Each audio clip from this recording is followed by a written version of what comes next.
મારું નામ સિંગાળા સંજય, હું હાલ તાલાળા માર્કેટિંગ યાર્ડમાં સેલમેન તરીકે સેવા આપું છું. સંજયભાઈ, વાત કરવામાં આવે તો તાલાળા માર્કેટિંગ યાર્ડમાં ગયા વર્ષે કેસર કેરીની કેટલી આવક થઈ હતી, આ વર્ષે પ્રથમ દિવસે કેટલી આવક છે, શું આખી વાત? કેસર કેરીની વાત કરવામાં આવે તો ગયા વર્ષે લગભગ 5,000 થી 6,000 વચ્ચે બોક્સની આવક થઈ હતી અને આ વર્ષે અત્યાર સુધીમાં આજે 1:30 વાગ્યા સુધીમાં લગભગ 8,000 થી 10,000 જેવા બોક્સની આવક થઈ ગયેલી છે, જે ગત વર્ષની સરખામણીમાં થોડી વધુ છે.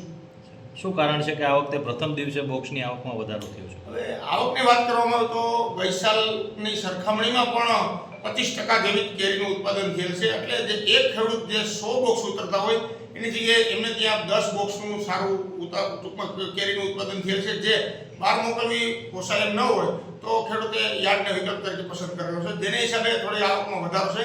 બાકી ઓલ ઓવર ઉત્પાદન કુલ વાવેતરના 20% જેવું જ ઉત્પાદન છે. ગઈ સાલ 5,90,000 જેવા સમથિંગ બોક્સની આવક હતી, જે આ વર્ષે સિઝન દરમિયાન અમારા બજાર સમિતિનો 3.5 થી 4 લાખ જેવા બોક્સની આવકનો અંદાજ છે. અચ્છા, શું માનો છો કેટલા વર્ષથી કેસર કેરીના પાકમાં આવી રીતે ઉત્તરોત્તર નુકસાની આવે છે? પાછલા 10 વર્ષથી સતત ઉત્પાદન ઘટતું જાય છે. વાવેતરનો એરિયો 2 થી 3 ગણો વધી ગયો છે. ઉત્પાદન ગ્લોબલ વોર્મિંગ અને રોગોનો ઉપદ્રવ તેમજ રાસાયણિક ખાતરના જે આડેધડ ઉપયોગ હિસાબે, અને ખાસ વાત કરવામાં આવે તો જે તોકતે વાવાઝોડાના હિસાબે જે સાયકલ ડિસ્ટર્બ થઈ ગઈ છે એ હિસાબે ટૂંકમાં ખેડૂતોને ખૂબ મરણતોડ ફટકો લાગ્યો છે ગીર વિસ્તારના ખેડૂતોને. અને દરેક ગામડે લગભગ 100 વીઘાથી માંડીને 200-250 વીઘાના આંબાના વૃક્ષો સતત કપાઈ રહ્યા છે. સંજયભાઈ,